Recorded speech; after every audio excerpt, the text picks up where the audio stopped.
take a deep breath.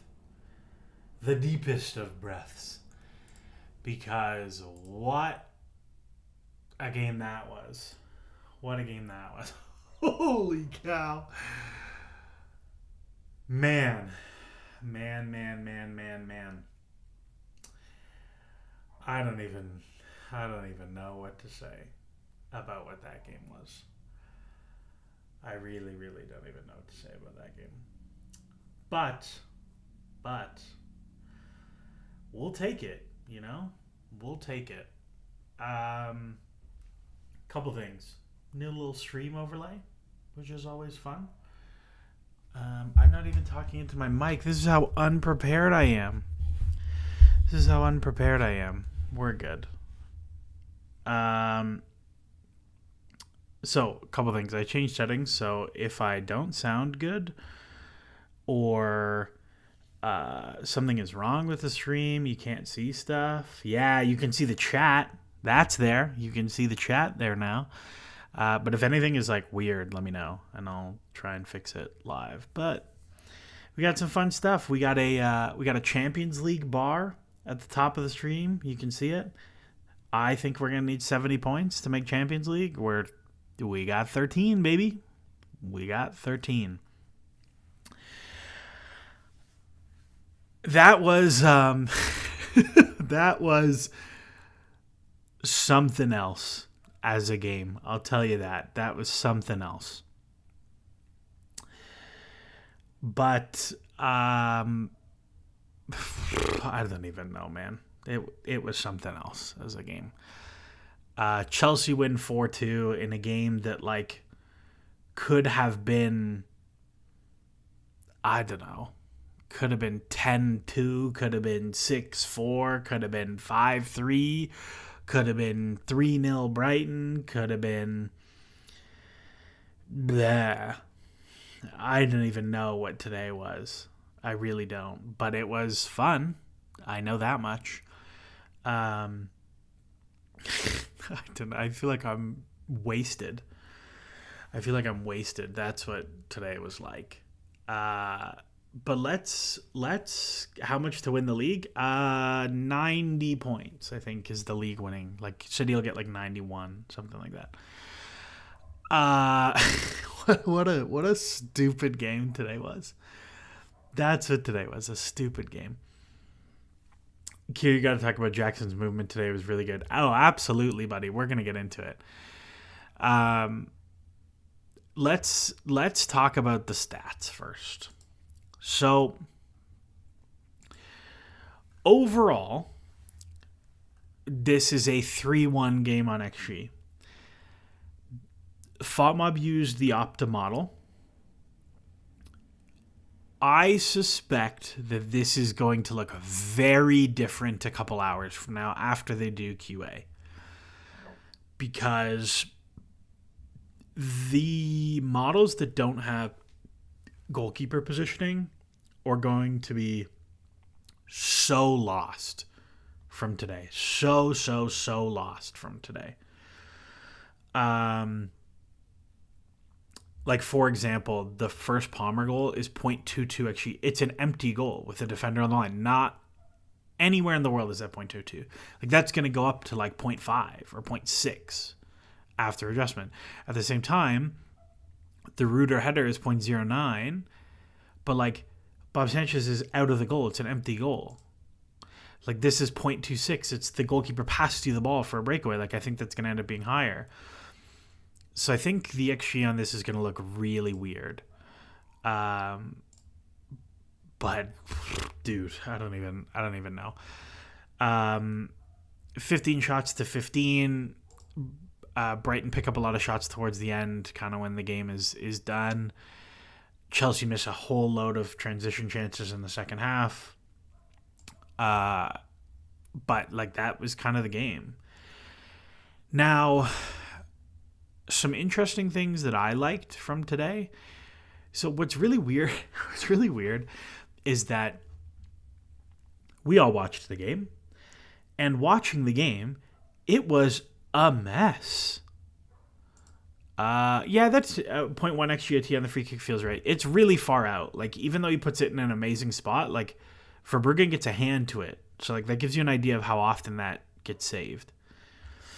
That's a real thing. So that's fine. You know what I'm gonna do? I'm gonna try and change something on the fly here, because this is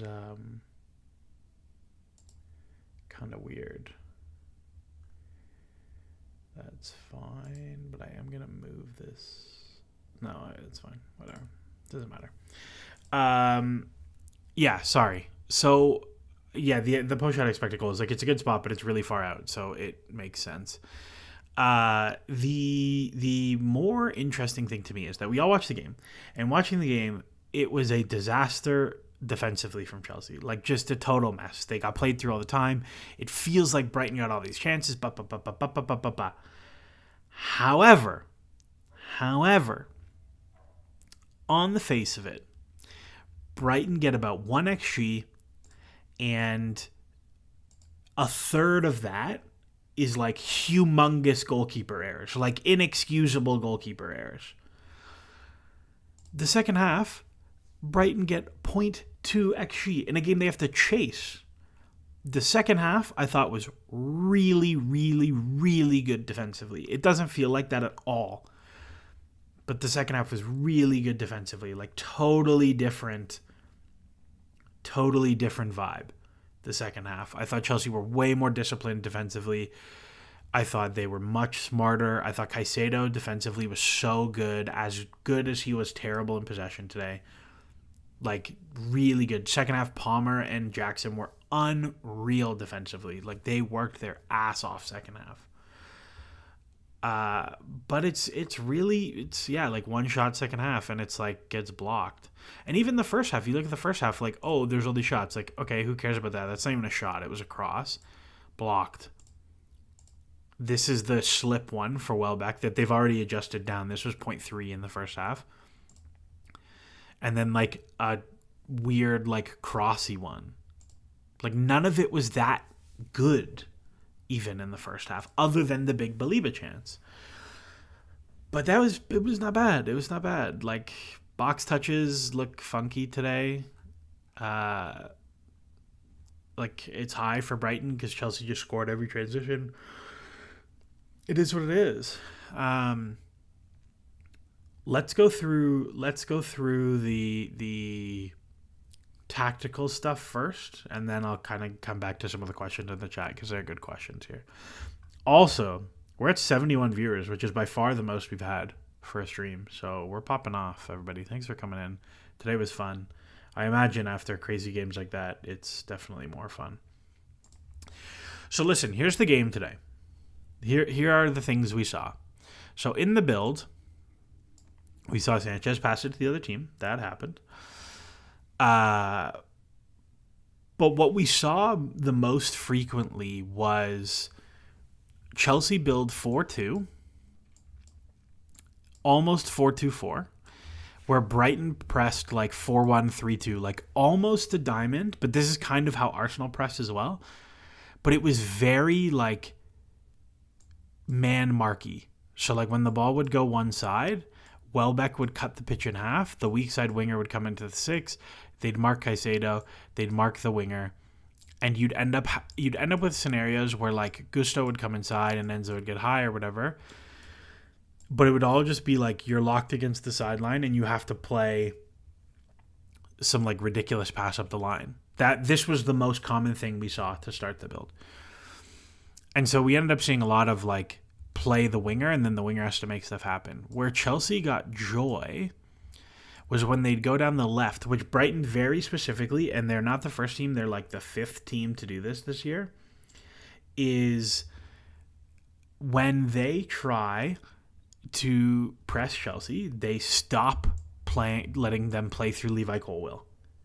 It is a very deliberate force Chelsea to the right to play through Wesley Fofana, who is way worse in the build. And Fricka Frack asked, were you surprised not to see Tosin come in for Fofana? Not surprised. I thought they would start Tosin ahead of Fofana, but I think there's some like they want Fofana to be good because he costs a lot of money. But I thought they did a good job of denying Colwill and then putting him under a lot of pressure when he did receive. But what we saw Chelsea do a really good job of is it would end up with Sancho, who was so secure in possession again. Like, I'd be curious to see, if I go to the lineup, how many turnovers he had today. So, like, 6 on passes. That's a lot for him. 2 dribbles, 0 dispossessions, right? Like, he was so secure, that he would like bounce Enzo and they'd break him behind, or he'd bounce Caicedo, or he'd bounce Cucurella, or he'd go and he'd play the through ball himself. And Chelsea had a lot of success doing that in the first half. In the second half, towards the end, the last 15, 20 minutes when they brought Romeo Lavia on, and I thought this was really nice, pretend Enzo is Lavia, is they had Caicedo get high, and then Cucurella was Vega, obviously. But they ended up building like this, with Caicedo high. And the idea was that like Caicedo had a really bad day in possession. So you get him higher. Now he's just free. Like, he doesn't have to do all the crazy stuff in possession, which I think he struggled with today because Brighton pressed so aggressively today. And I thought he did a really good job, like just breaking through that way, which I thought was nice. That's what it looked like. That's what it looked like in possession. Now, the more fun thing, not fun because I actually didn't like it, even though it worked reasonably well, but it didn't feel like it worked, is when Brighton had the ball. Chelsea today were a very, very man-marky 4-4-2. So, Brighton play 4-2-3-1, nominally 4-2-3-1, okay? And the way their 4-2-3-1 works is they put the 10 and the 9 high. And they try and load you with 4 on the last line, okay?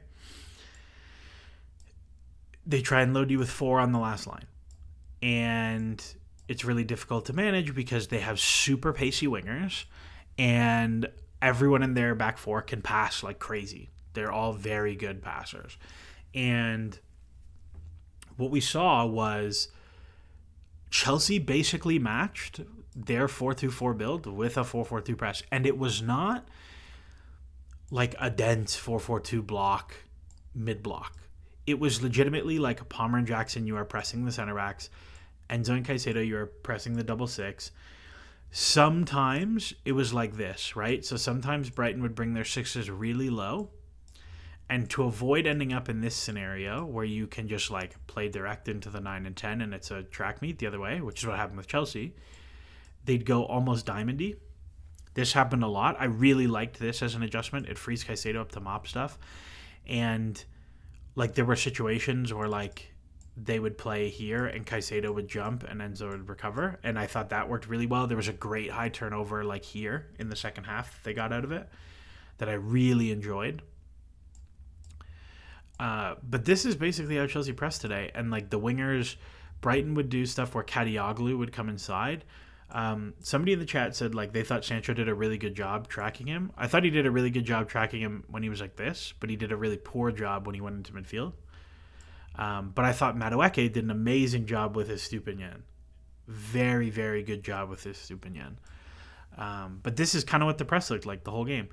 And in the first half, it wasn't as good because Palmer and Jackson were pretty passive. But in the second half, they were way more aggressive. And Brighton had a way harder time building.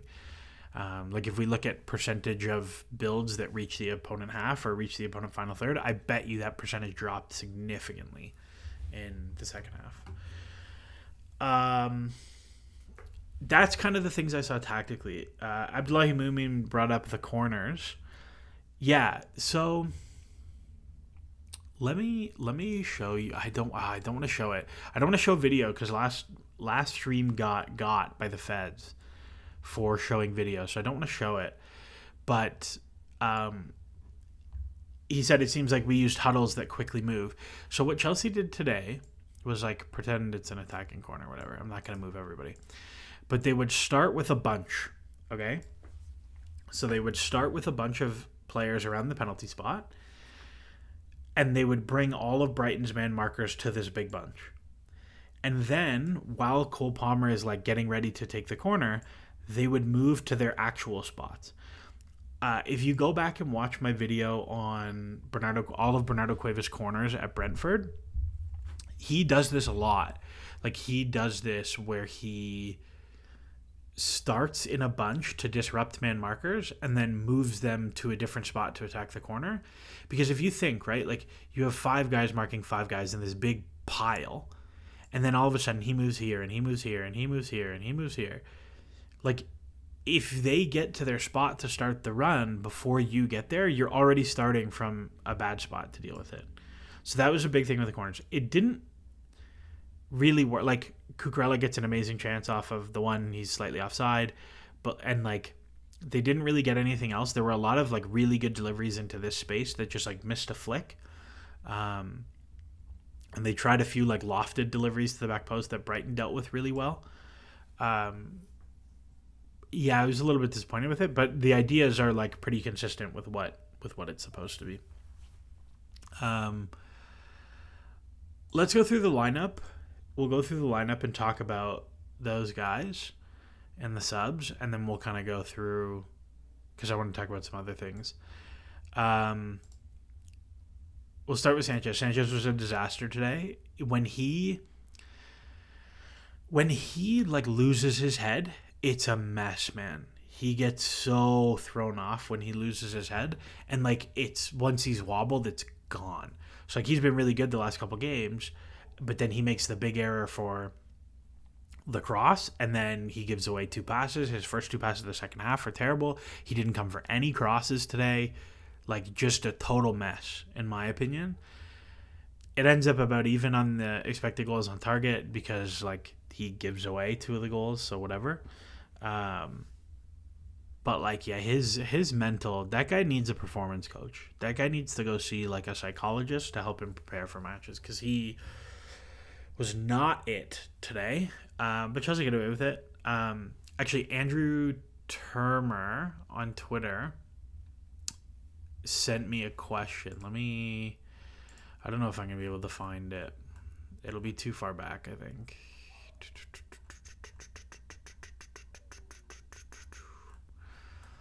It's been a while. Let me see if I can find it.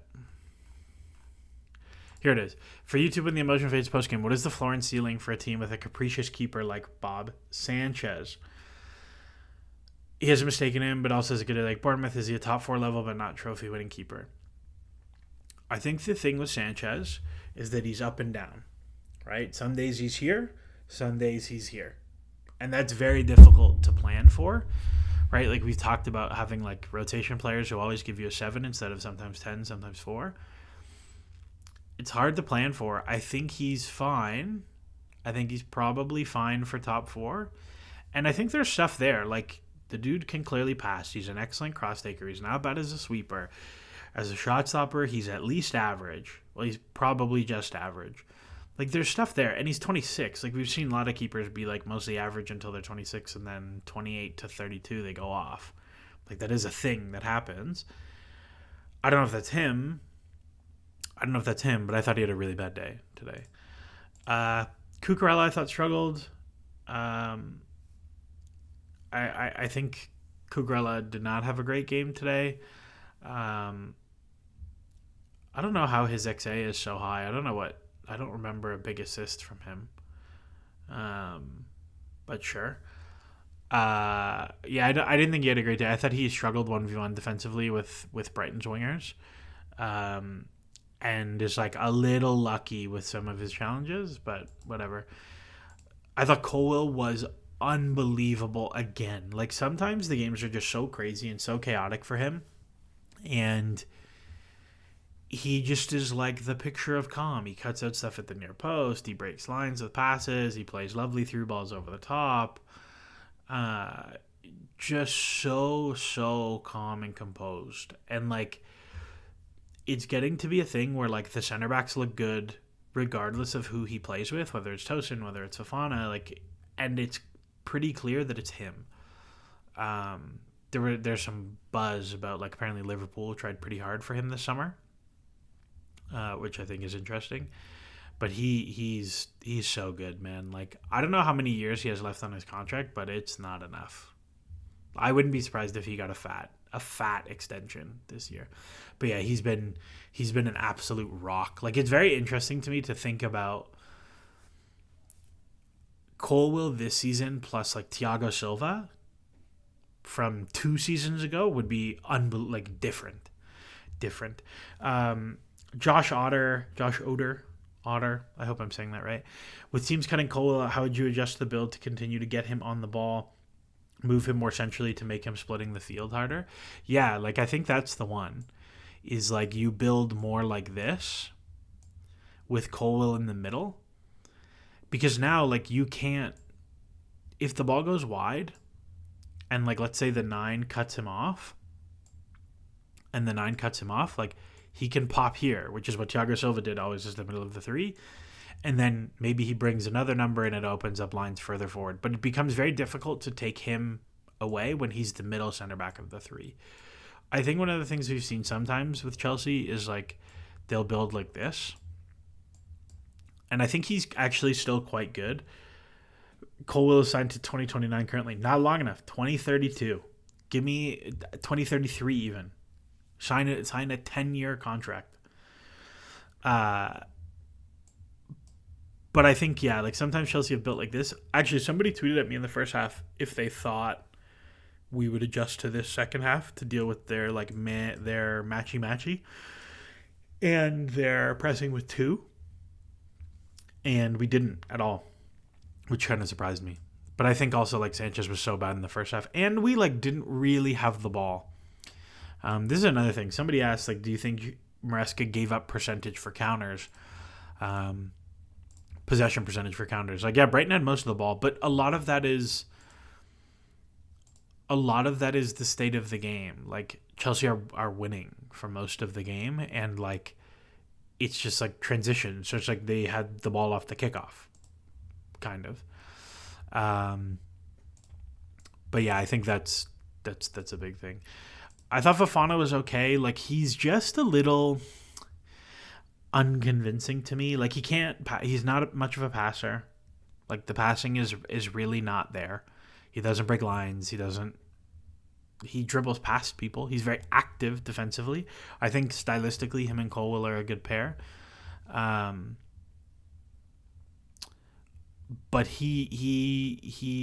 I much prefer Tosin to him, I think. He's better in the air. He's a way better passer. He's smarter in terms of like giving himself room to make the plays he needs to make. Like Fofana today gets booked for basically no reason, and then like he just dives into a tackle at midfield.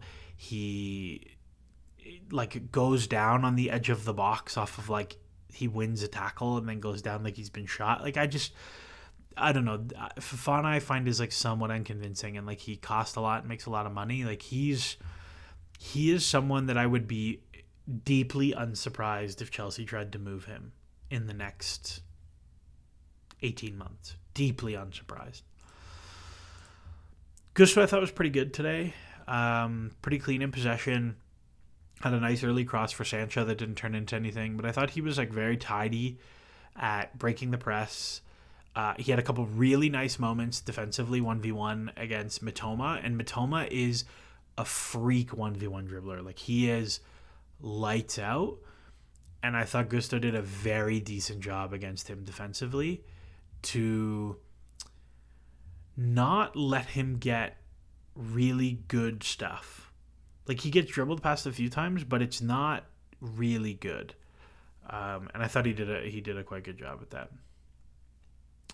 Fofana reads the game well and is the best aerial threat. I completely disagree with both of those things. I think Fofana just jumps into everything, and I think he's just fine in the air. Tosin is much better, so is Colwill in the air. And both read the game significantly better than him. Fofana is like... Stylistically, Fofana and like Thiago Silva kind of makes sense, but he's like... Dude, he just flies into everything. Like I really don't think that's an accurate description of his skill set. And he's very good at jumping into stuff, but I really don't think that's him. Enzo, I thought, had like a better game than normal. A couple really good slip through balls. I thought he was actually okay defensively. I mean, there's like 5 through balls that are 1 inch offside that he maybe has a lot more to come from. But I thought that was a fine performance from Enzo. Again, he's just like not that fit. Like he definitely cannot go 90 in the Premier League.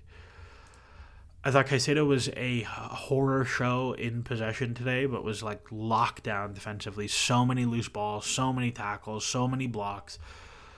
Just like very, very good defensively. And I'll say actually on the flip side, I thought Carlos Baliba was unreal for Brighton.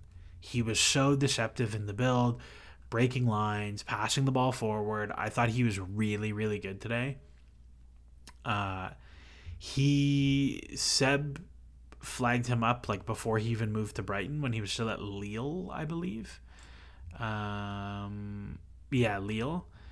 And his first season he stunk at Brighton, but I thought he's been really, really good since then. That was something else. But sorry, I'm moving this because it's driving my head crazy. I thought he was very good, and it is what it is. Sancho I thought was again like just good. Like I think him and Madueke were fine. They weren't great. They weren't amazing, but they were fine. Nice assist for the Palmer goal.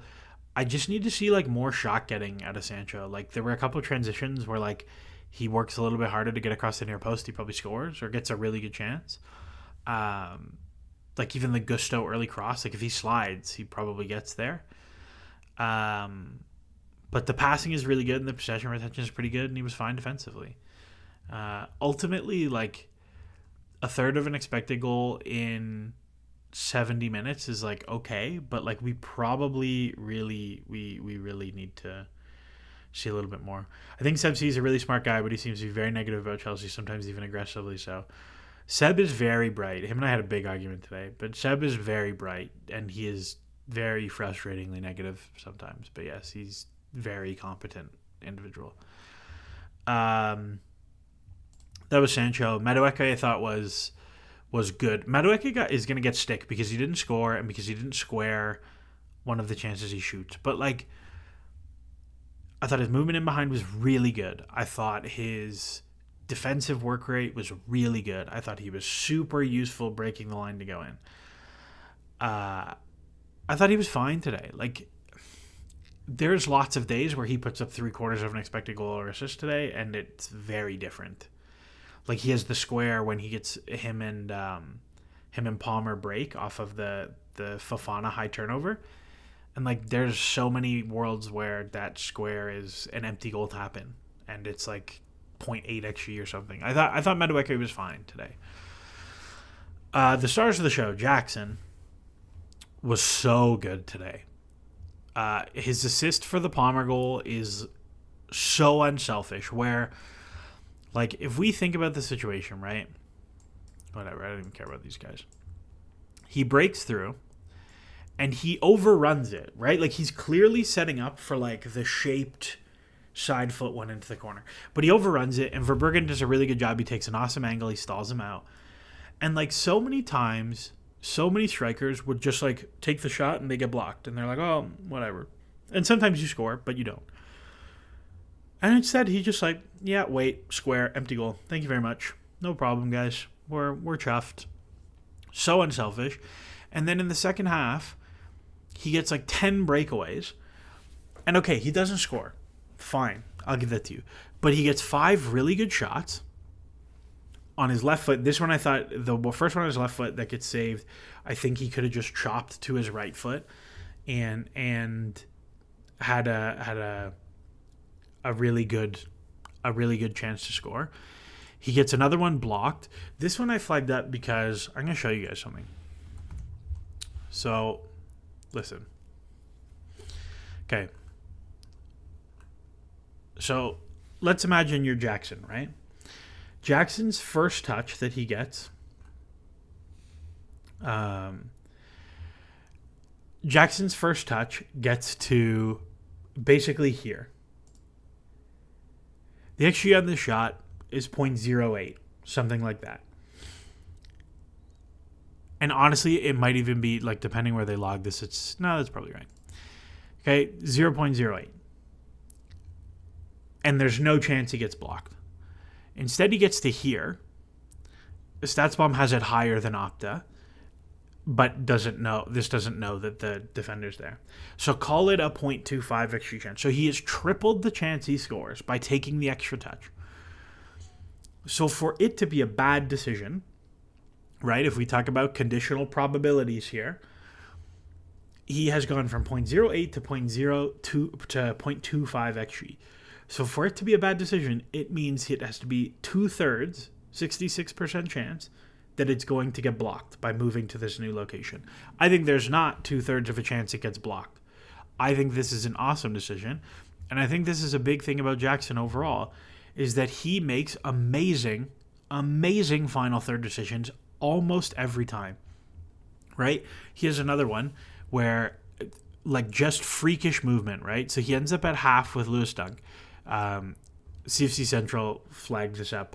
He literally gives himself half a yard on dunk, double move, and then spin behind. Like, first off, that's savant level attacking movement. Okay? Second, so he does his little double move to go. He gets to here. So, right, with dunk, no problem. He gets to here.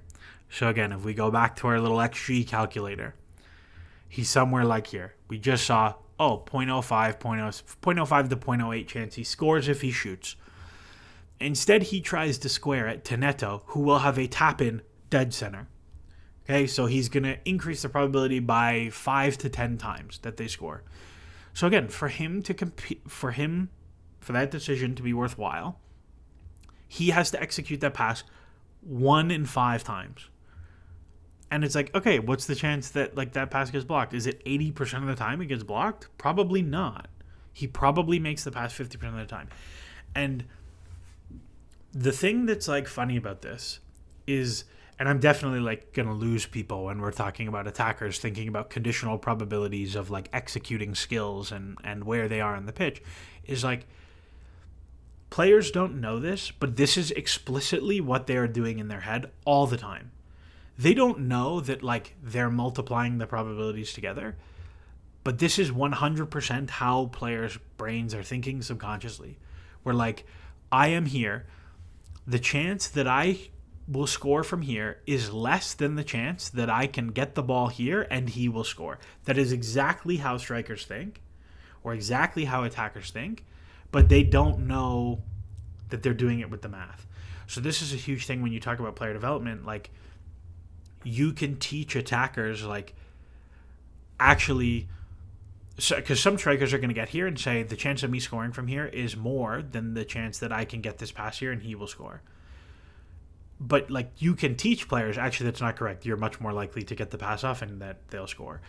And this is why I liken Jackson to Haaland all the time, because him and Haaland are freakishly good final third decision makers in terms of where they make their runs to, where they make their passes to, where they take their shots from. Like, Jackson takes 5 shots today for about a whole expected goal. Like, that's awesome, dude. That's awesome. That's, like, way, way, way, way above average expected goal per shot. Like, if we look at Jackson for the year now, add a full expected goal today. Also, the XA is going to be way higher than this because it's a Palmer empty goal, so it's going to be like 0.2 or 0.3 or 0.4. If we look at Jackson for the year now, so he was at 4.1. He's going to be at, like, 5.2 or something in 420 minutes. That's insane. That's insane. He was already north of 1 XG plus XA for the year. He's going to be way north of it. This is nuts. It's so high, it's almost unsustainably good for someone who I think is, like, truly exceptional. If this is what he is, like, the route to Chelsea being a league-winning team, if this is actually what he is actually a full expected goal or assist per game player. The route to Chelsea being a league-winning team is way easier. Way, way, way, way easier because you don't have to buy a striker. You don't have to do it. Thomas Wilkinson, do you think it should be different depending on the player and the finishing quality? I.e., should just ask to do something different if he somehow had gotten to that position? Yeah, for sure. Like, there are... Like, the reality is of, like, this tool compared to, like, the fancy stuff that some people have. Like, this tool is not nuanced enough. But, like, for example, let's say I have Madueke on his left foot right here. On his left foot, where the defenders are, that slip is going to be way harder to execute because there's no depth. And with his right foot, like, it's harder. The same as the inverse, right? Like, let's say he's a little wider and he's on his right foot. The decision to square should be more obvious now. There's a lot of research, like Kaylee from the Double Pivot Pod did research a long time ago showing that, like, most players are on average finishers. However, shooters, the highest volume of shooters are attackers. So actually, like, defenders and midfielders are on average below average finishers, if that makes sense. Like, if you take the population of defenders, they're worse. So, like, if it's Axel Disasi in this spot, like, yeah, dude, square the ball every time. Don't even think about it. But that is absolutely like a math thing to balance out. It's very funny. I started talking about math and it went from 75 people to 55 people. But these are the hardcores. These are the people who like the math. So Jackson was special today. His movement is so good and he was so good defensively and his hold up and link play is so good. Dude's gonna score 1 million goals. And we are 37 minutes into the stream, and we finally mentioned the man with the trim, Cole Palmer, puts up 2 expected goals and half an expected assist. So for the year, he is going to be at what's he at? 3. He's going to be at 5.5 expected goals and assists in 500 minutes. Which is like, he's going to be north of, because of the penalty, he's not going to be north of that, but he's going to be like a 1xG plus XA guy. The same as, like, look, the things he is doing, he takes 7 shots, he assists 4 shots or 5 shots. He like, he scored 4 goals today and could have scored 5 or 6. I don't even know. I don't even know what to make of him as a guy. Like, the things he is doing are just freakish. Like, there's not even anything to talk about. A thing I really liked that he did, this is like a super niche thing. Dude, he does this thing sometimes where, so, like, Chelsea are building, right? And they're doing the low thing. And so they end up like this, 4-2-4. And then sometimes they'll end up like this or whatever. And he does this thing where he'll have Madueke get high and he drifts low, right? To just go find the ball. And today he hit the Conti round the corner pass like 5 times. For perfect through balls. Just like, boop, around the corner. Boop, around the corner. Like Marcus Alonso, just boop, around the corner. Through ball, perfect through ball. Inch perfect through ball. Every time. From here. It doesn't matter. From here. Like, the dude actually, I think he's probably, this is going to sound crazy, Cole Palmer's probably underrated. Because the dude is so smart. But he says the dumbest things. Like, what's going through your head while you're waiting to take a penalty? And he's like, nothing. I'm just waiting to take it.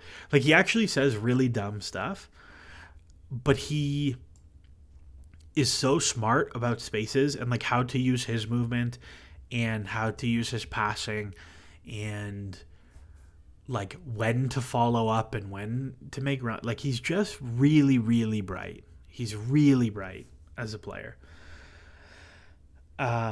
just a crazy dude. Subs. I thought Neto was very good defensively. I don't think he did much else. I thought Vega was really good defensively.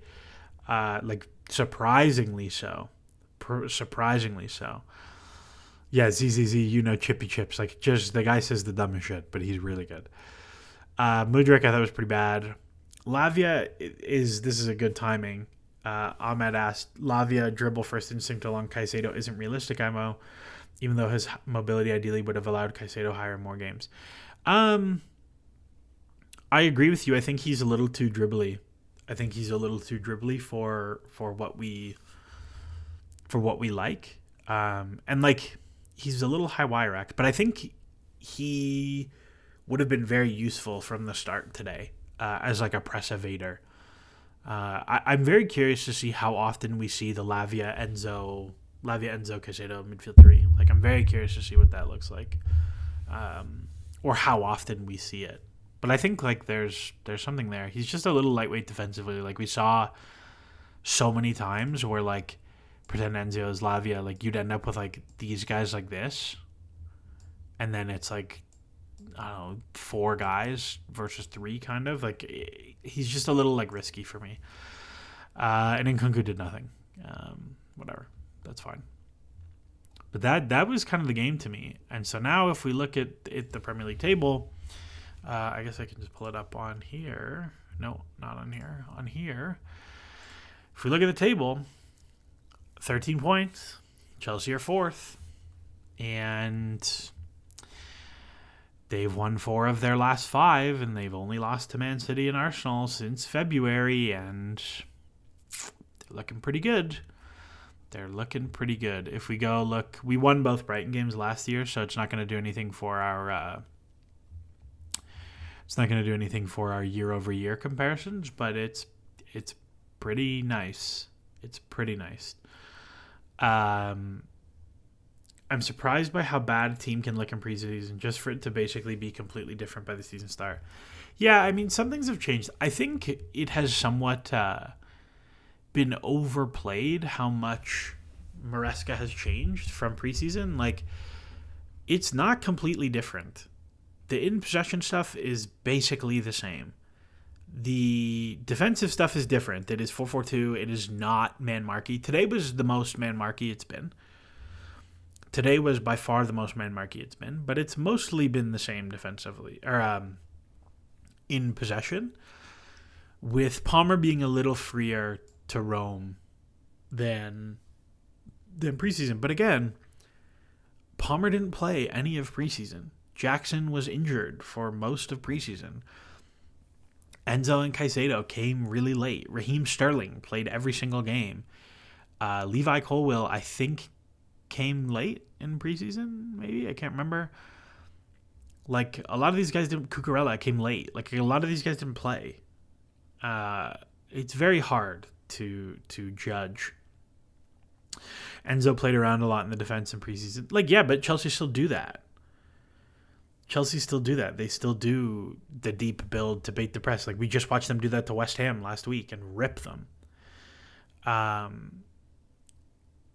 But, yeah, wasn't a fan of our out-of-possession structure today, but when you have superhuman like Palmer, it evens out. Again, like, this is the thing that I really find really hard to grapple with, is, like, I watched today, and, like, let me go look. Let's see what, like, Mark R Stats is saying, like, what his bot is saying. No, it's Mark Stats bot, I think. Like, let's see what his thing has from Chelsea. Oh, Arsenal got a 4th. Sure, they did.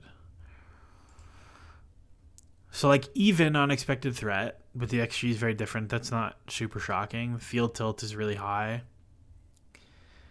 Loves them on the progression metrics because Chelsea didn't really have anything to do. But, yeah, like,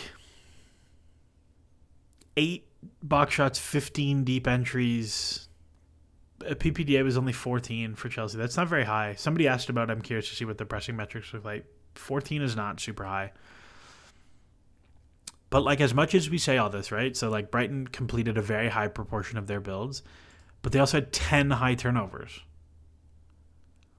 Or, sorry, they had 8 high turnovers to Chelsea. That's a lot. That's, like, a pretty solid defensive performance. And, again, we're looking at other than the high turnover, Brighton really didn't get anything super valuable from what they got in possession. So it's very weird to me. Like, I agree with you that I wasn't a fan. I thought it looked really crappy. But then you watch or you look at the numbers and it's like, okay, they didn't get a tremendous amount of high value shots.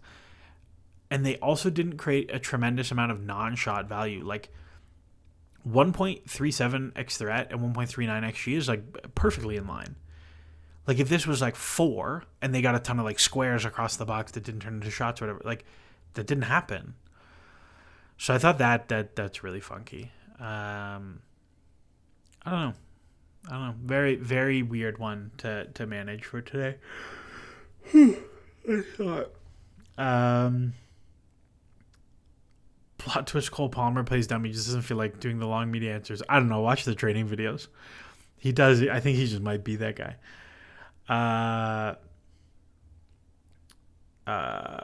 We all have issues with the ownership, but between Caicedo, Palmer, Cole, and Jackson, do we have 4 of the top 15, 20, U23 players in the world? Yeah, for sure. For sure we do. For sure. Ooh, is Caicedo 23 yet? That's a good question. Caicedo must be 20. Wow. Caicedo's still 22. That's fun. I don't know. Probably. I think people wouldn't have Caicedo there, but I do. I like Caicedo. He's so good. What did you make of Lavia today? Would Kepa be an upgrade on Bob and Jorgensen? No, Kepa wouldn't be an upgrade.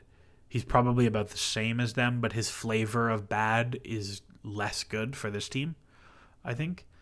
And Lavia was like fine and useful. I want to see more of him. It's somebody tell me, is he not in the squad, the Conference League squad? Because I thought he was, but because he's young enough, I think he might even be B-list eligible still. So somebody let me know if he's not in the Conference League squad. How would I fix our midfield issues? Will Enzo improve, or is it going to be Lavia Santos with Caicedo? I don't know. Like, I think the solution, in truth, is you get him deeper next to Caicedo more often, and you flip them like this, so that when he gets this pass from Fofana, he's on his right foot facing forward. Because so often, he's stuck on this side of the pitch, and he has to like chop inside to play anywhere on this side because he has no left foot. Like, he can do nothing with his left foot. So this is what I would do. If we go back to Liverpool, the very first game of the season under Poch, he's so much better on that side of the pitch. That, to me, is the most obvious swap. It's very clear that Enzo prefers to play on the left, but you're the coach. Get him on the right. If he's under 21, he's automatically enrolled for the Conference League. I don't think that's true, though. I'm pretty sure you have to be with the club for 3 years to do that. But I think he's in the squad because he's a nation trainer. Let me just go look. Chelsea Conference League squad.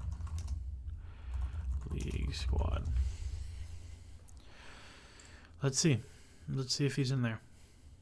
I don't think he is, though. Or I think he is, but I don't know. He's not in the squad.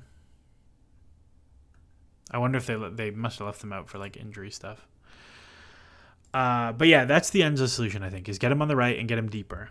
And that's to me is where I go from there.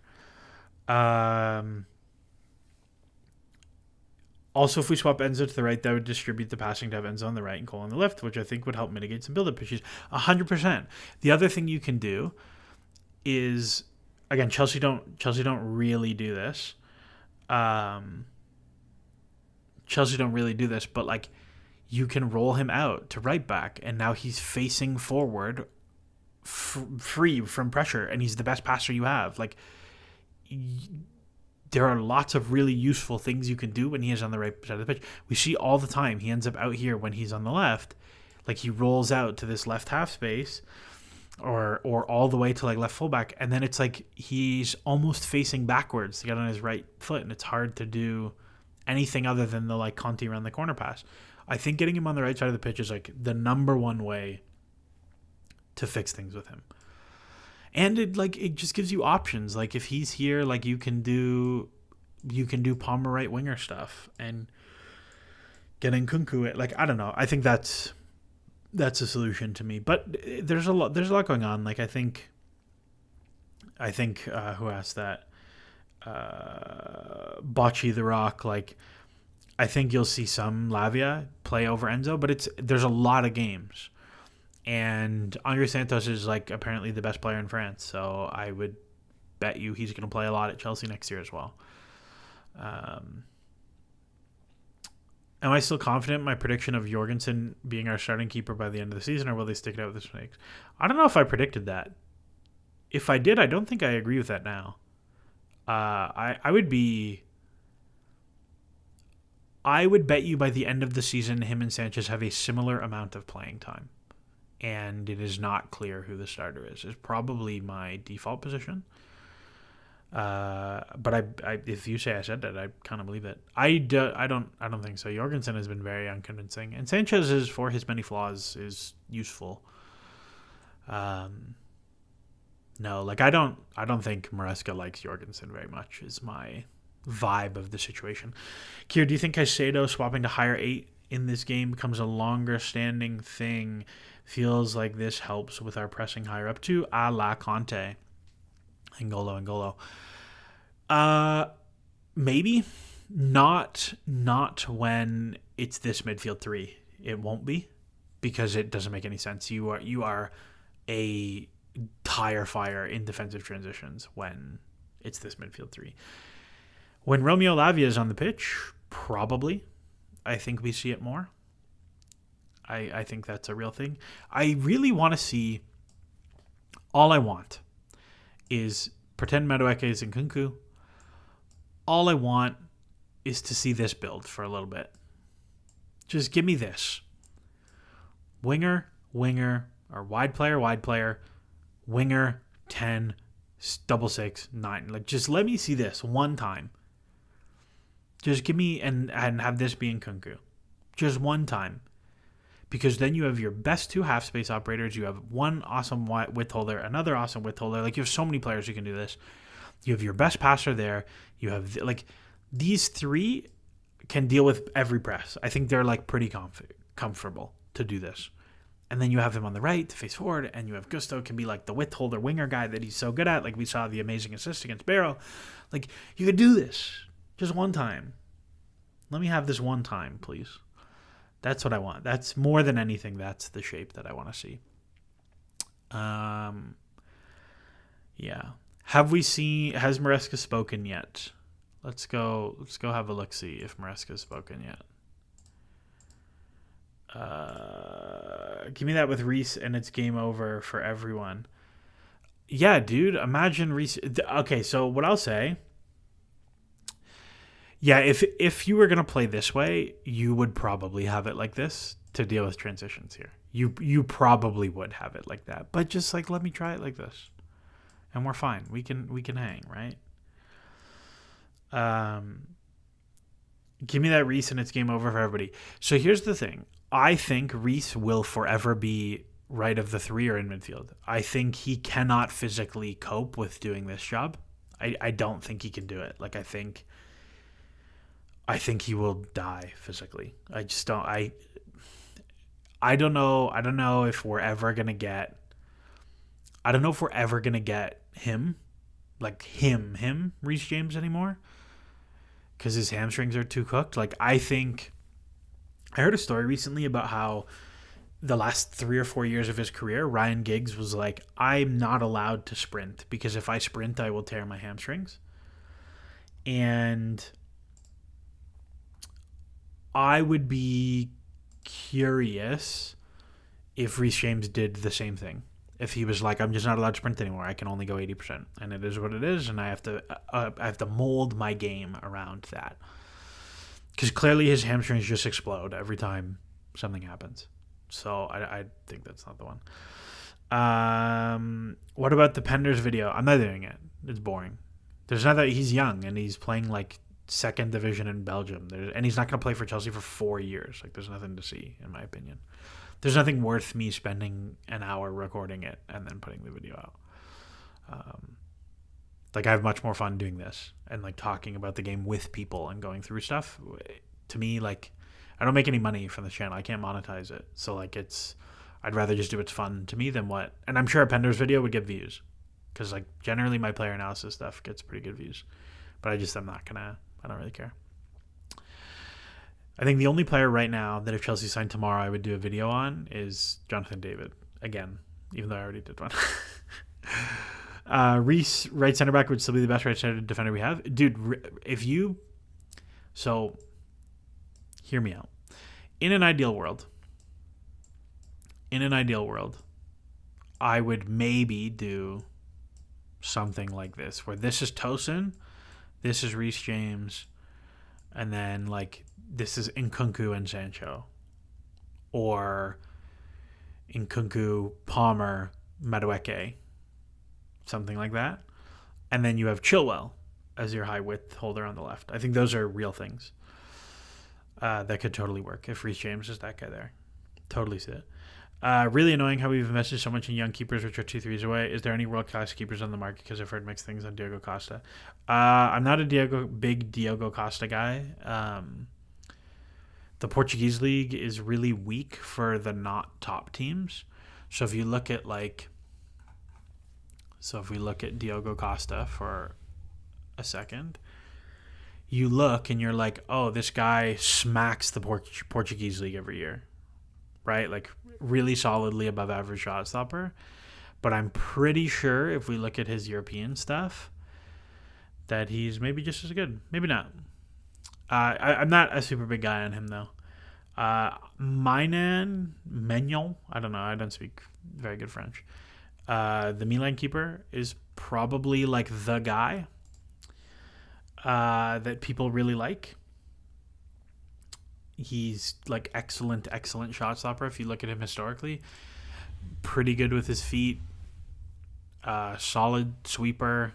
Is a just okay cross claimer. This is high, but like Italy is like kind of mid for crosses. But he's always injured, and I don't know. Like I just wouldn't. I wouldn't be super keen, and the price is huge. How is Luis Jr. doing? Luis Jr. is the guy that Villarreal bought from Famalicão to replace Jorgensen. People really like him. I've never watched him, but people really like him. That's a huge season. Humongous season. Maignan is somehow a very injury-prone keeper. I don't know. Keepers get hurt, man.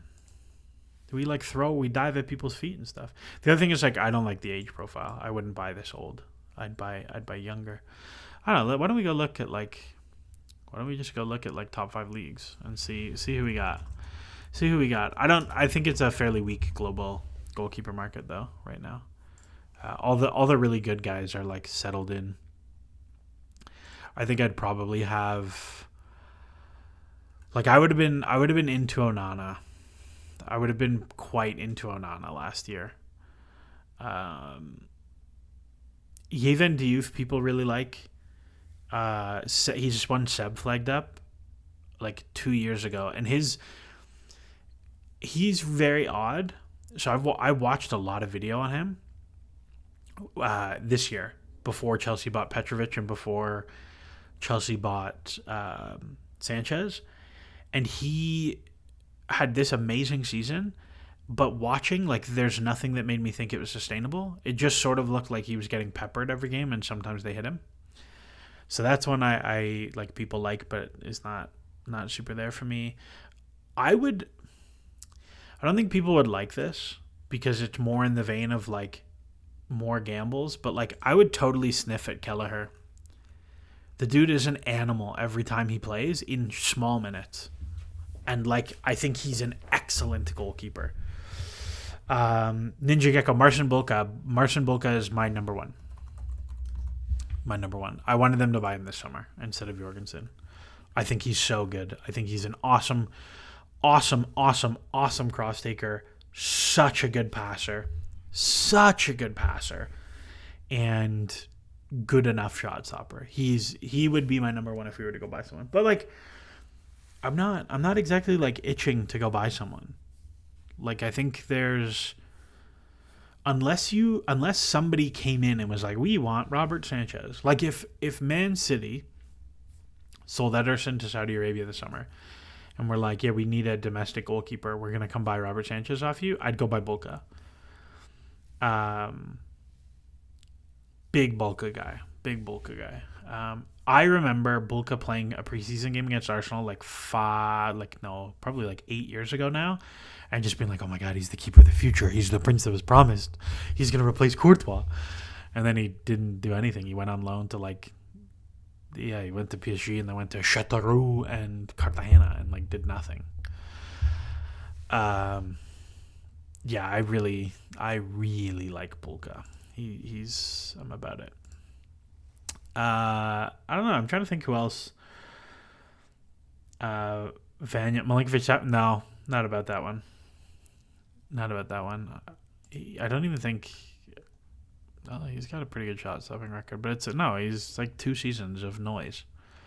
This is the thing about if you're looking at post shot expected goal data for goalkeepers, like you would look at all of these seasons and be like, this guy's probably bad. And then he has these 2 seasons, you're like, maybe he's good. And really, the answer is he's average.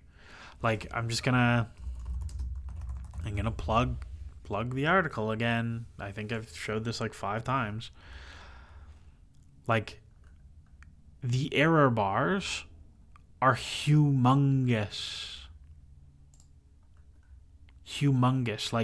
Petrovic is 99.99999th percentile in MLS. And some of these guys are really good. Here's goals over post shot expected goals, right? Some of these guys are awesome. Alisson on a free. I would totally do Alisson on a free. 100%. But he would want humongous wages. He's going Saudi for sure. And I think him and Van Dijk and Trent will all renew at Liverpool. But that's a separate thing. Yeah, dude, I don't know. I don't think goalkeepers are priority. I think looking at the squad, you need midfield depth, and maybe that's just Andre Santos. You probably got to figure out something with your fullbacks. And you probably need to upgrade on Disasi and Badiashile and turn... I think you need to turn Disasi and Badiashile into one very good center back instead of having five where 3 of your center backs are okay. I think you try and turn you move Disasi and Badiashile and then into one excellent center back who is probably needs to be left-footed.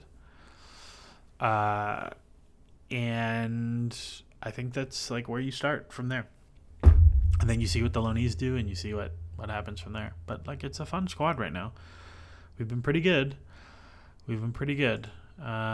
Has Maresca done his post-match presser? Yay or nay? Can I find this? Let's see. Nope. Probably not. Well, maybe he was at the game and hasn't tweeted. Somebody let me know if Maresca has done his post-match presser. Oh, yeah. Somebody asked me about this. Was I into the Lukeba or Thomas Araujo? Truthfully, I have not watched enough of either to have good thoughts. This is a fine profile, and he's left-footed, so that's interesting. You always like when your center backs are close to Saliba. Yeah, I mean, I think that's a interesting profile. I don't really love buying from Leipzig though. They play so weird. It's hard to say. And then Araujo, I am. Where is he? He's the Benfica one. Let me find him. Tomas Araujo, right? Is that it? No. Let me see. Jesus. I'm having a nightmare here. Also, you guys like that there's a real camera now and you can see my face? I'm not backlit by God. Oh, it's Tomas, not Thomas. Tomas. Let's see. Wow, that's a lot of green. Yeah, but so this is the thing, right? He plays for such a dominant team. He's just stacking passes. if I was going to buy from Portugal, and I probably wouldn't, but if I was going to buy from Portugal, I would buy... I'm also like sneakily much more Gyökeres curious than I used to be, but that's a separate thing. This is my guy. I'd buy Diomande. He's an animal in the air, and he's such a good passer. Diomande is the one I like, but he's right-footed, and it's like a different profile, and he would cost a bomb because Sporting have huge release clauses. But if I was buying from Portugal, this would be the guy I would buy. Yes, Maresca has done his post-match presser. Where am I finding this? Football London, Chelsea. FM legend. Yeah, I buy him in every FM save as well. He's good. Ignacio has the Enzo-style outlier passing numbers and is left-footed. Yeah, I mean, given how that's gone. The thing I don't like about Ignacio is he's lightweight. He's like super skinny. And so I think he would get like rinsed physically in the Premier League. I think he would really struggle. The other thing is like I would love camera looks a lot better, but it's flickering a bit randomly every like 30 seconds. Yeah, dude, it's because I have a Mac and I have a Logitech camera. There is a fix for it, but I didn't know how to do it before this. But that's the thing to do. But thank you for letting me know that it's been happening. Yeah, I think Ignacio would just get like rinsed physically, and I would like for whoever this buy is to like be and honestly, maybe Renato Vega's so good in a year and a half that like this doesn't matter. But if I was gonna do this, I would like this person to be able to play a little bit of left back, like Gvardiol type. Gvardiol is like very much in the lane that I would have liked. Does anyone know what happened to Dujuan Richards? Feel like I haven't seen him in ages. I believe he tore knee ligaments and had surgery. I think. Do I like Anselmino? I've not watched any of Anselmino, but maybe he's left-footed and he plays as like a 6 left back, center back guy. Maybe he's the one, and they don't need anyone. This is the thing. Like Chelsea do have to be mindful of like a lot of these guys. A lot of these guys are coming in and have like significant resources invested in them, and you have to find time for them. Welcome. Let's go to the beginning. Maresca's here. Thoughts on the game? I don't think I enjoyed it more than the rest. I was happy before the start, and it's always nice to share that moment. 2 wins in a row away. It's always difficult to keep that momentum, and it's important to keep that moment. It was a good moment. Yeah, sure. We won. When you score 4 goals, I said to Cole that he could have scored 2 or 3 more. I know Corfman is exactly that way 3 or 4 years ago. Goals and assists. It doesn't change. Special guy. Blah, blah, blah, blah, blah. He hasn't changed. Yeah, Bomber was pretty good. He can play as a false 9 winger on the pocket. He's so good. I don't know compared to last year, but inside the pitch is where he's best. Yep, you're probably right. Great. Lots of Palmer questions. I mean, he scored 4 goals in a half. I think he was the first guy to ever score 4 goals in the first half. It was pretty crazy. On Carney, I think he's very good, but for the amount of players we have, we decided it would be better for him to leave and play 35 games than be here and play less. He had some minutes the other day, but today he wasn't involved. Hopefully we can play him more. Yep, I agree. Chelsea really tried to get Carney a loan. They offered him to like a couple of European clubs just for wage coverage, and they couldn't sort anything out in time. But that's, I think, a good... I think that's like... If they can get Carney out in January, I think to play like 2,000 minutes back half the season, 1,500 minutes back half the season, I think that'll be really good for him. We struggled because they surprised us. They changed something. First half we conceded 2 goals and then some moments. I don't know what they changed. I haven't watched that much Brighton this year. I'd be curious. I wish somebody followed up and asked him what they changed. Because I always find it... I always find it interesting to see when coaches talk about this, like, oh, we saw that they do this thing and then they didn't do it. Like, I would be very curious to see what the specific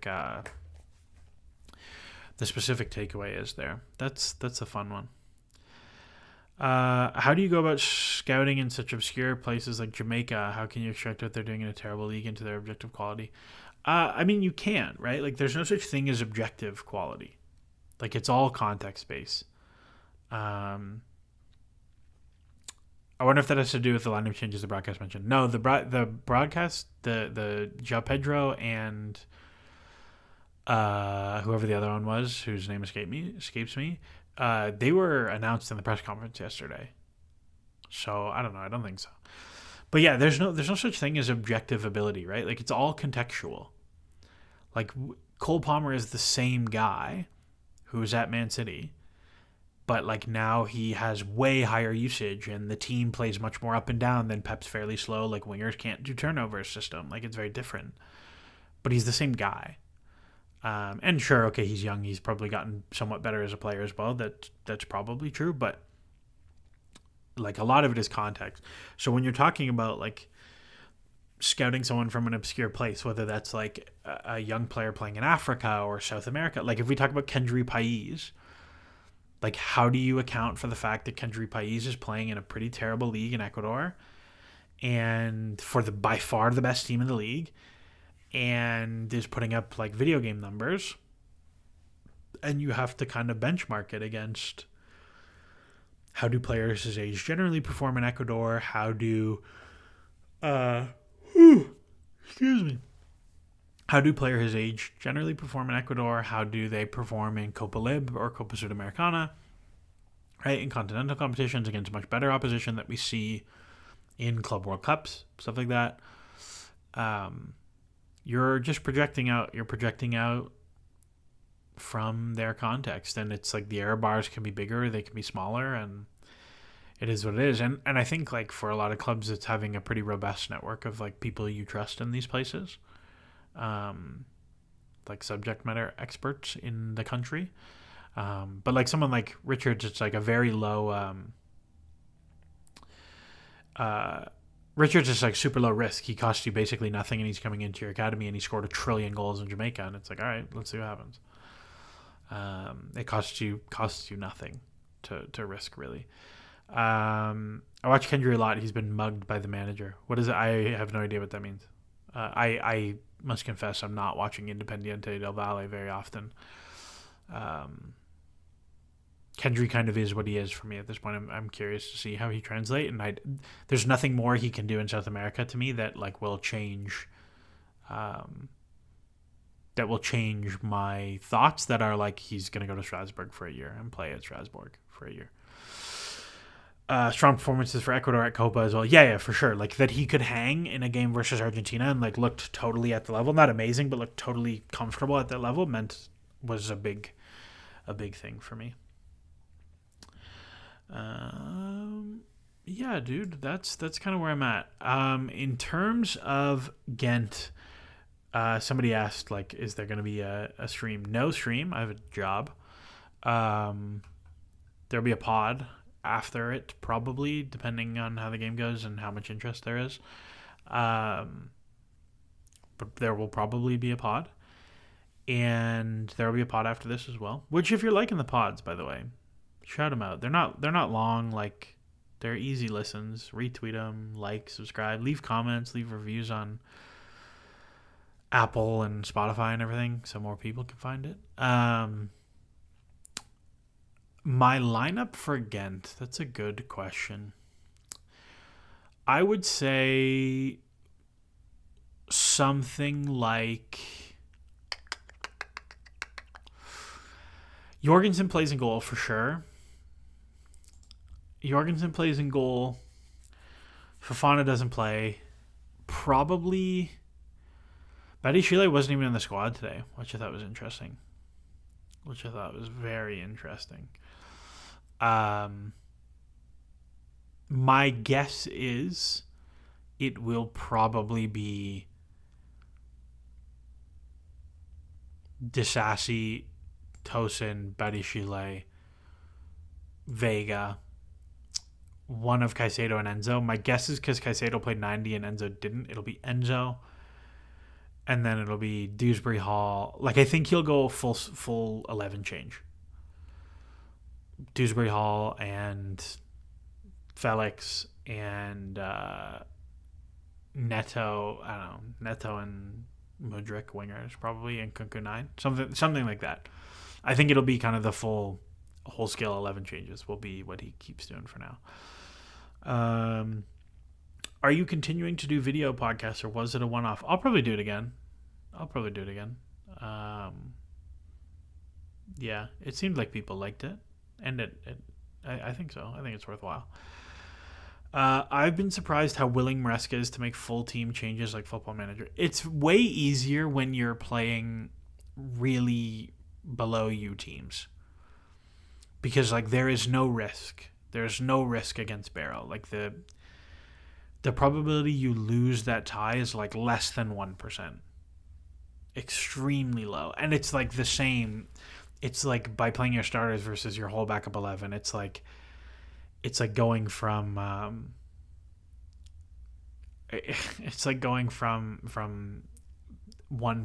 to 0.5% or something. Like, it doesn't matter. So I think like there's no risk. We'll see. The Conference League is interesting because like who do Chelsea play in the league next? Do we know? Fixtures. So we got Ghent and then we got Forest. Forest is sneaky hard. And then you have international break. I wouldn't be shocked if we saw a somewhat stronger lineup for this one. I wouldn't be shocked if we saw a somewhat stronger lineup for this one. I don't think we will, but I wouldn't be shocked. Yeah, I think it'll be full rotation though. That's where I'm at. But regardless, friends, we're at we got 13 points. We're well on our way to 70. Hopefully we see Villa drop some points this weekend. That would be a nice one. The Opta Analyst does like they do a live table kind of thing. I don't know if we've seen this. They do a stats. Here we go. Nope. Teams. So they do like a predictive table, and then like the expected goals table and the predicted table, and it's very funny to see if I sort by X points. Like, we're like not in an amazing spot, but it also doesn't have today's game. But in terms of predictions, it's loving us. It's loving us, which I think is fun. But I think today will be good. Like, and Brighton are no slouches. Like, slapping them is a solid performance. Understat. What do you use Wheel of Fandoms for? The Wheel of Fandom is well, that is just like not the things. The Wheel of Fandom is because I also do a podcast for ASA, American Soccer Analysis. We do every 2 weeks a podcast about MLS. And we didn't do it this season, but last season we did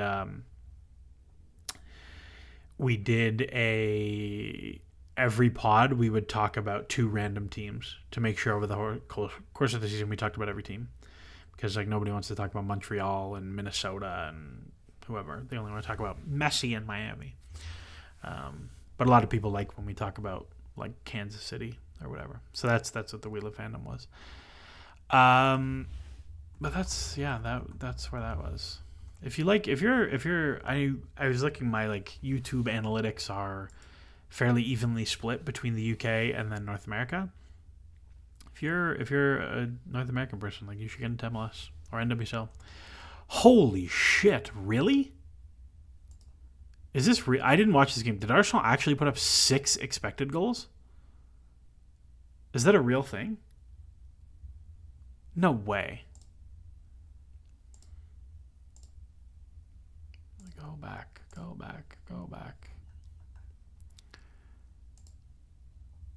Oh my god. Whoever said Mads Hermansen before, this guy probably had a blinder.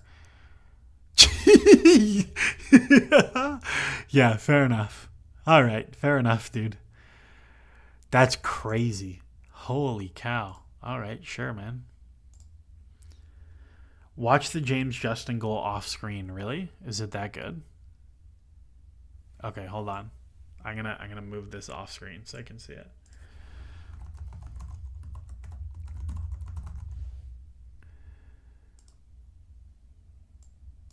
Okay, hold on. James Justin, right? Let's see. 63 minutes. All right, hold on. Christensen. Banana goal. Navadidi. And Didi. Oh, it's beautifully done. That is magnificent from Jay. No, you know what though? Look, when you catch it like that sweet, just nasty. Yeah, that's fun. All right, fair enough. Yeah, that's something else. I wanted to go look at understat, and I keep getting distracted. Understat. If we look at the table, creeping up, my boys. We're creeping up. Like Fulham. Fulham have had a good year actually. They've been way better. But like +8 on goal difference, dude. I'm kind of worried actually that like all these games where we throw away chances to score many more goals are going to come back to hurt us. But like that's 13 points from 11 expected points. It's pretty good. Like you'll live with that. +8 on +6 expected goal difference. Like it's fine. It's totally reasonable. We'll see. Excuse me. My goodness. We need to put games at times for Americans. Yeah, dude. That was a pretty wild volley. All right, get your last round of questions in if you have questions, and then we'll skedaddle and enjoy our weekends. Isn't it so much better when Chelsea win and like play okay, and like Cole Palmer turns into Lionel Messi? Isn't it fun? Doesn't it make your life so much better? I'm gonna walk to the bakery and get a pastry. I'm gonna watch some college soccer after this. Like anybody really care about Canadian women's college soccer? That's a thing that's going on today. But yeah, get your last round of questions in, and then we'll wrap it up. Oh, they play tomorrow. Lame. But yeah, more Messi, Palmer, please. Yeah, that would be nice. How many players in the world are better than Cole Palmer? Okay, I'm gonna change this question because like that is whatever. Who cares? People do different things. How much money would someone have to give me to sell Cole Palmer? And for me to think I could like legitimately replace him in the aggregate better. Because I don't think you can just like buy like 250 like Neymar money. Like money that would never get spent. Like I think at this point Palmer is legitimately untouchable. Like unless Chelsea are so effed financially that like, yeah, see, Josh Otter, Neymar, there we go. I think unless Chelsea were so effed financially that they had to get out of a $300 million hole, like I don't think there's any world where he's sold. And that's like a thing you've seen like a lot of negative people have talked about is like Chelsea are going to sell Palmer when he wants more money and beep. Like I don't think that's going to happen. I would be very surprised unless they were like so screwed. Like not even points deduction because you just eat the points deduction and keep him. Like it would have to be like relegation or something. Like that's the level of financial despair you'd have to be in. Do you think Maresca forfeited possession percentage in favor of counterattacks? If we were screwed financially, we'd sell Enzo and others before Palmer. No, that's not how it works because if you sell Enzo, you're making a loss on him right now. So that's bad. That's worse for your books. You would have to sell someone who makes profit for you, which would really, of all the buys, it's like Jackson and Palmer. There's a world where I could see them selling Jackson. Not very likely one, but I could see it. Do you think Maresca forfeited possession percent in favor of counterattacks? Yeah, so short answer, no. Long answer, kind of. Like, who scored for Liverpool? I think they're going to smash Wolves today, but We'll see. The short answer is no, because like generally that's not how that goes. Like you don't just choose to not have the ball. However, and like there's another team playing. Like Brighton chose to try and keep the ball and be more patient with their build-up. Like Brighton played not very direct in possession, and Chelsea played very direct in possession. It's not like the possession. The possession is the outcome of those tactical decisions, not the choice.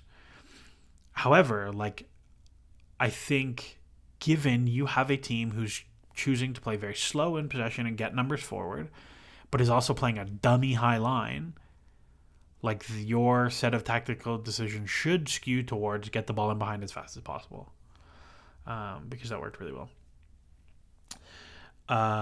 When was the last time we had a top 10 player in the world on our team? N'Golo Kante, Tuchel, season 1, probably. Yeah, N'Golo Kante, Tuchel, season 1 is probably the last time. And then before that, Hazard, I would say. Eden Hazard.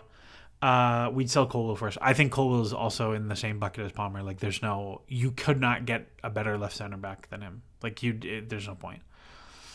Have you seen clips of Ibrahim Rabai? Is that the kid that people were saying, like, he's Messi in Chelsea's academy and he's like a U15 or something? I have not seen any clips of him, but I think his shaggy haircut is quite funny. Not sure how much analysis of other teams you've done, but anybody who has significantly changed your opinion positively so far this year? In the Prem, Villa are better than I thought. Significantly better than I thought. I've liked their business. I liked their summer window, but I was still somewhat skeptical because they were just good last year. They were just good, but their table was like amazing, and they've been like actually very, very good this year. And I'm curious to see how they balance once Champions League got up and running. But they've been way better. I haven't watched Fulham really, but the numbers like them. Forest are similar, where like I thought they'd be pretty bad, and the numbers really like them, but I haven't watched much. Yeah, that's kind of the main one. Southampton have been a little bit better than I expected. Haven't really watched much of them either. Palace I've watched a lot of, and they've stunk the place out. Just a dreadful season so far, and like people were picking them for top 4 or like top 6, like no chance. They have been brutal. But I think Villa is like the big one that have really surprised me in the Premier League. That's the one I would say. Yeah, I don't know. That's probably the one. Chelsea women have been fun as well. That's another one. 7-0 yesterday. I'm actually curious to see how the XG models how they like Chelsea so far, because it feels like they're just scoring and they're not playing very well. But we'll see on that one. No, Oprah. This is not what I was sold on Maresca. We were told he's very rigid. Yeah, I thought he would be, and he's been like surprisingly less so. That is not a good expected goal difference for the teams you've played so far. Oof. We will see about that one. Alrighty, we're gonna wrap it up there. I wanna go get a pastry. Yeah, 4-2. Palmer goes nuts. Wolves looking dead set to go down. Yeah, they are. They're donkeys. They're terrible. We'll leave it there. Fun game. Lots of dubs. Get into Thursday, and then Forest next weekend, and then an international break. But hopefully you guys liked the little higher production value stream. It looks nicer. I'm not backlit by God. We got a border. If you want to hear some of the things that I talked about on here in an audio only, or maybe a YouTube video form, the stream will go out Monday morning like it always does. But that's it. Thanks for everybody hopping in. I think we hit like 78 viewers or something, or 81 viewers at one point, which is the best we had. So we'll call it there. Thanks everybody for jumping in. And as always, enjoy the soccer.